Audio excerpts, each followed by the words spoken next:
Most of us are pretty familiar with maple trees. We recognize their distinctive leaf shape, as you can see right here. And we've seen them in lots of different places on the Canadian flag. In fact, the school where I teach, Payson High School, for a while had a maple leaf as their mascot. It was later changed to a lion. But what you may not know about maples is that it's actually pretty easy to distinguish different species of maple. There aren't too many, and there's a lot of really interesting differences between them. So in this video, I'm going to show you how to tell the difference between different species of maple. All maples are in the genus Acer, so let's go out and look at some and get started.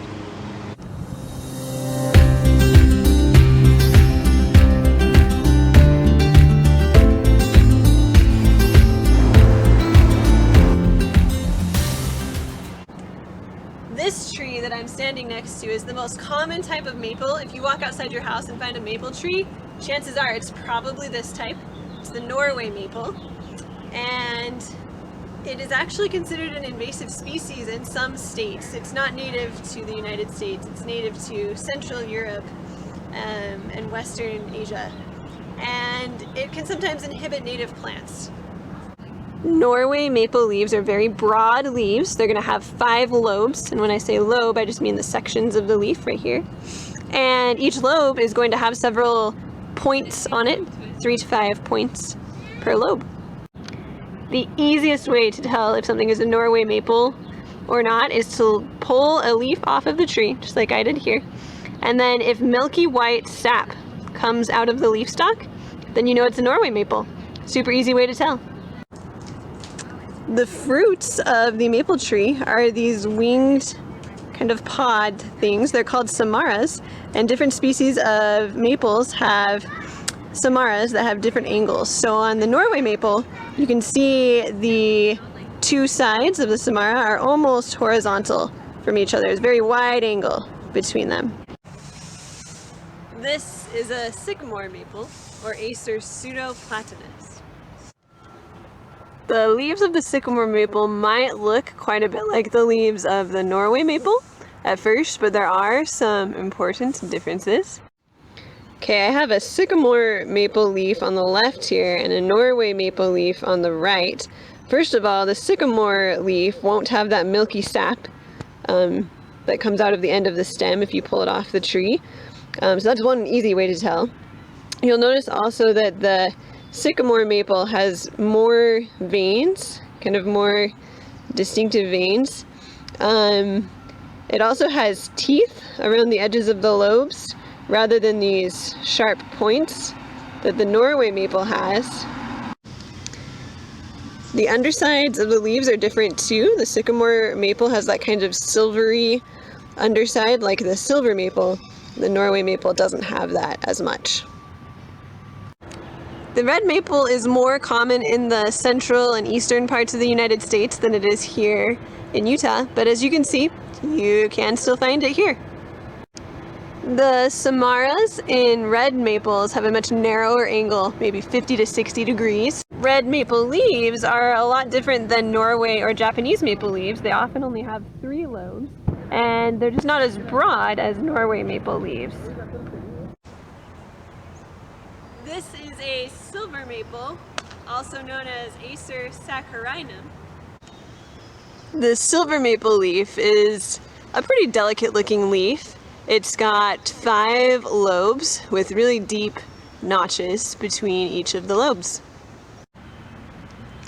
The underside of the silver maple is this kind of silvery color, hence the name silver maple. This is a Japanese maple. It's a very beautiful, delicate tree. You can see the canopy of leaves forms kind of an umbrella shape.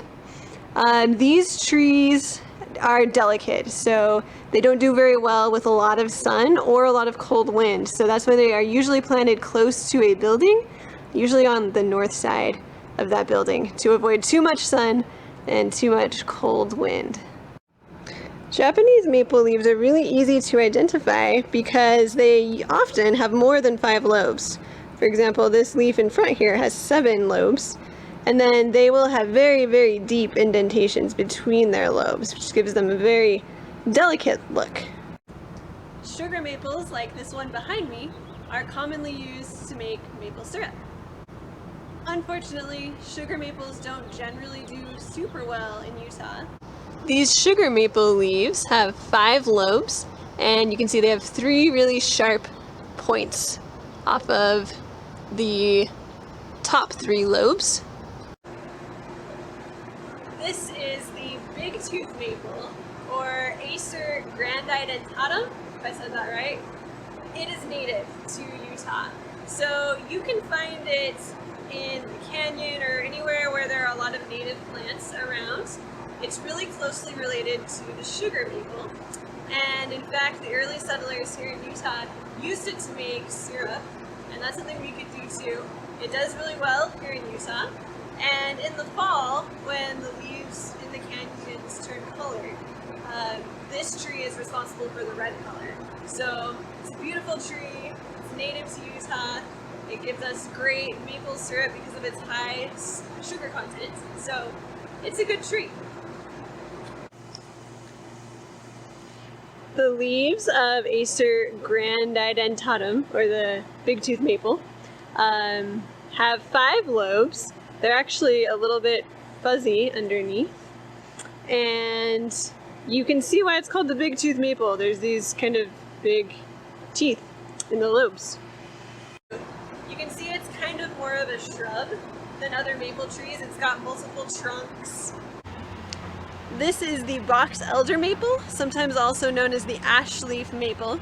It's another maple that's native to Utah, and it's also kind of a shrub. It doesn't live very long. It's really fast growing.